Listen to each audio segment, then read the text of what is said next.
Right, good morning, guys. EV Bloke here, Sean, with another video, and it's a follow-up video, really, to the video I done the other day with the update. I just wanted to go over the things it's updated with, and show you some of the features. Now, it's pretty hard to seem to get connected. You have to kind of somehow have your Bluetooth on, not your Bluetooth, your mobile tethering if you've got that. It seems to be the way you seem to be able to connect to this navigation system, which I'm going to show you now. So let's get into it right now then, guys. So here we are.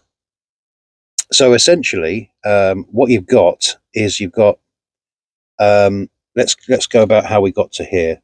So as I say, you've got it's worked out a route there, yeah. So let me come out of there first. I just want to see if it was actually loading while I was doing it. So basically, what you do is you come in here. Say you're going out of your range, so it's going to obviously help you to select the charging points you need. But I wanted to first of all show you some other factors about that, which are, you come down here to settings, you can sort out your route from there, how you want to show it on the map, whether it's 3D, 2D, however you want to look at it. And then you've got more settings, and you've got EV preferences. Excuse me. If you go into EV preferences, this is probably quite kind of the most important thing to do with going on longer journeys that you're going to need. So first of all, here you've got charging networks. So if you come into here, you've got virtually all the charging, some of them I've never heard of, but all the main charging points are in here. Now, if there is some you don't like because they're either very expensive or they tend to break down a lot, and all that kind of thing, you can check them here to select preferred ones or whatever. Or you can come along here and you can select all, like that, which is maybe a better way of doing it, I don't know. And then you've got also charging speeds. So you need to have these top two connected for road tripping, because obviously they're the fastest two. These are going to be very slow chargers here. So although this car can only take 89 kilowatts, these are the two you're going to be using when you're on a road trip, really, essentially, because you're going to get your fastest speeds out of them. Even though if someone comes in with a much more faster car than yours, it's just going to be bad luck on that. I'm afraid you can't connect to these types of ones because of that. Obviously, if there's two 150s and two 350 kilowatt hour points, then obviously go to the lower one if you can, just out of courtesy there. Connector types, you want it on. You really want to have that on a CBS Combo 2, because that will be what we use. It's the double combination for fast charging, of course. Obviously, Type 2 is going to be too slow. We don't use CHAdeMO, and I don't know what these other ones are. So that's the main one we want to have there. Level at charging station. Now, this is quite important, because if you're doing a long road trip, it comes down to, do you want to, how do you want to prepare your battery?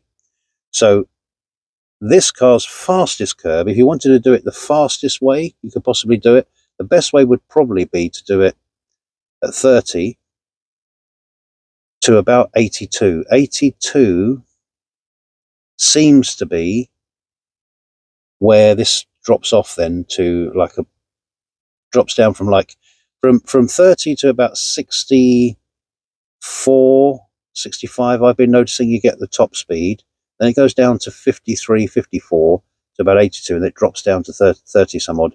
And then down here, it's also in the 30s and 50s. Okay, so it's not a low state of charge car where you can set it in a low state of charge and then just rip it all the way to like 80%. It's not that kind of a car for that.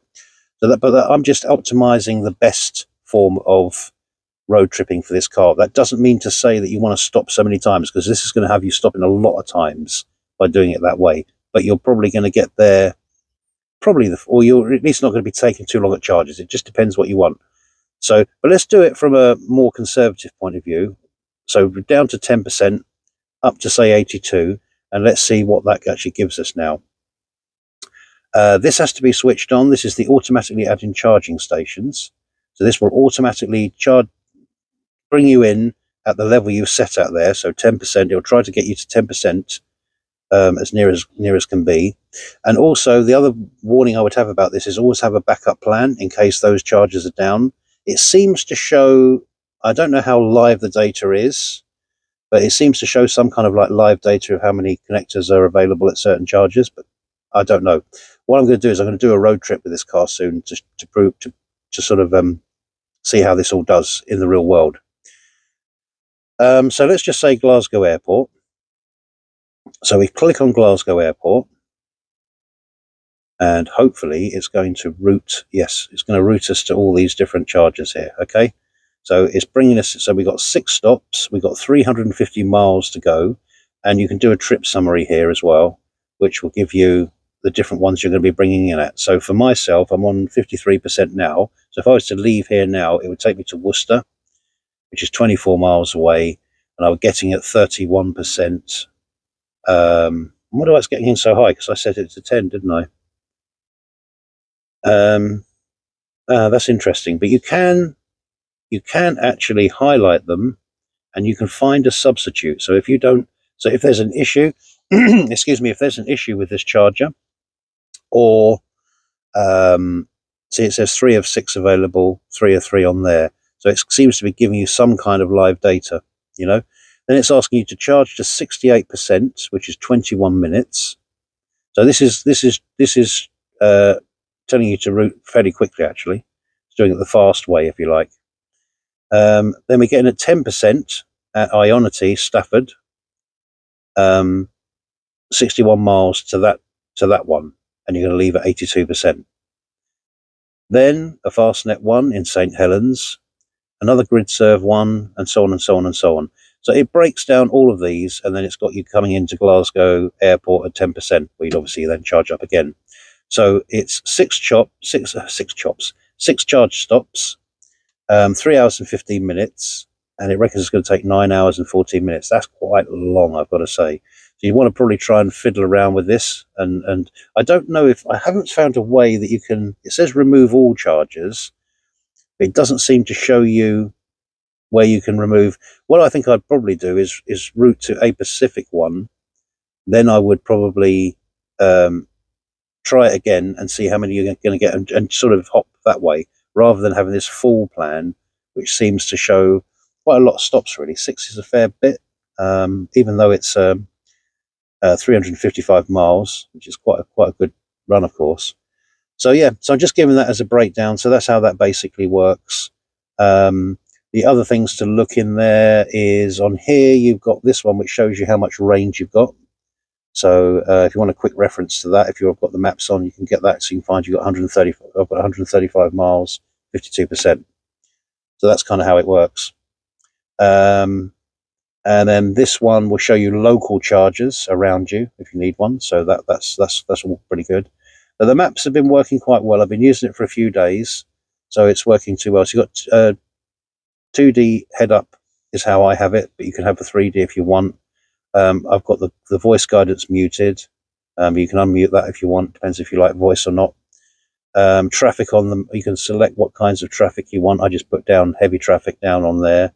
Avoid routes. So if you want to go, if you want to avoid like toll roads and stuff like that, you can click those, so it avoids toll roads and stuff like that if you don't want to pay extra on the roads. Show on map, so that will show you different places of interest. So if you want to do, let me show you down here. Oh no, you've got to have it on an actual route.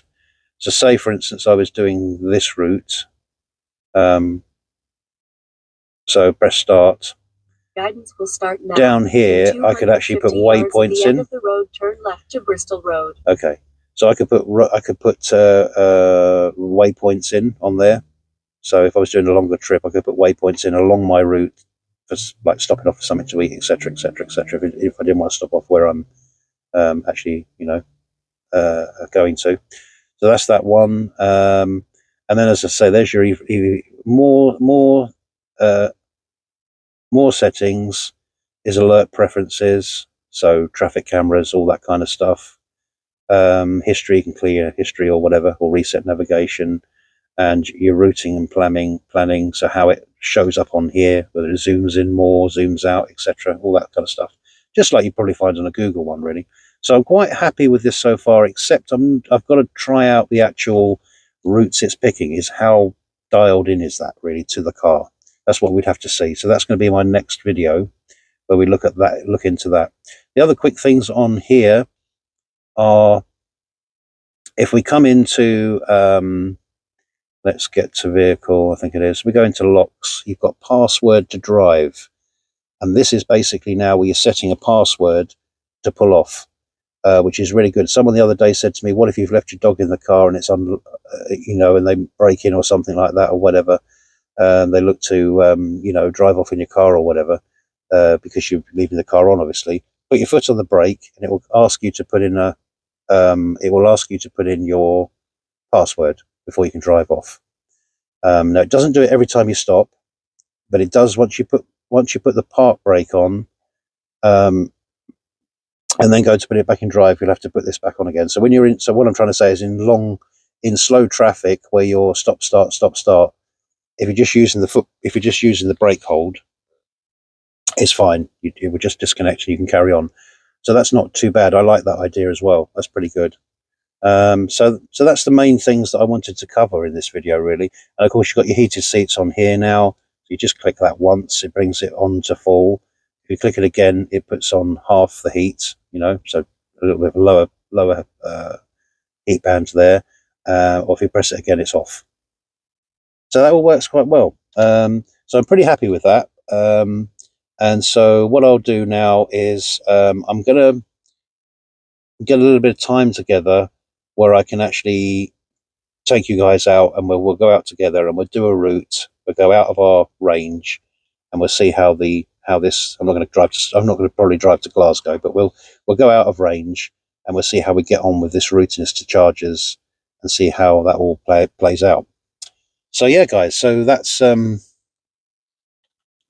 I'll get the this up on the channel, and I hope to speak to you soon. Thanks so much for the last video. It's doing very well. It's really doing quite well, the last one, and I thank you for all your support that you give me on here, just as a EV guy interested in EVs. So I do thank you for that. And I'm very close to 500 subscribers. If you could just push me over the line on the 500, I'd be really appreciative of that. So I hope this little video helps you and just gives you a bit more of an understanding about what's going on over here. So with the updates and stuff, if these can start becoming one a month and keep improving things, then I think BYD will be turning a corner in terms of their over-the-air update scenario. As I say, it's the only third one I've got. But it's a fairly important one because it's one I've been banging on about. I'm not saying, by the way, that they've put it on there because of me, but I suppose other people like me or other customers have said, look, why can't we? Why doesn't the navigation, take us to charges and stuff like that on longer trips? So they've obviously decided to put that on there, so that's good. There's nothing much in the BYD store. We could still be doing more being put on there in terms of like Prime and Netflix and all these things when we're sitting at charges, and to be able to just link up onto those things would be handy. There is, of course, the browser, so you can go onto YouTube via the browser. I'll probably do another video about that as well, about how you connect to that kind of stuff. But yeah, that's it really. So thanks for your support on the channel, really much appreciated.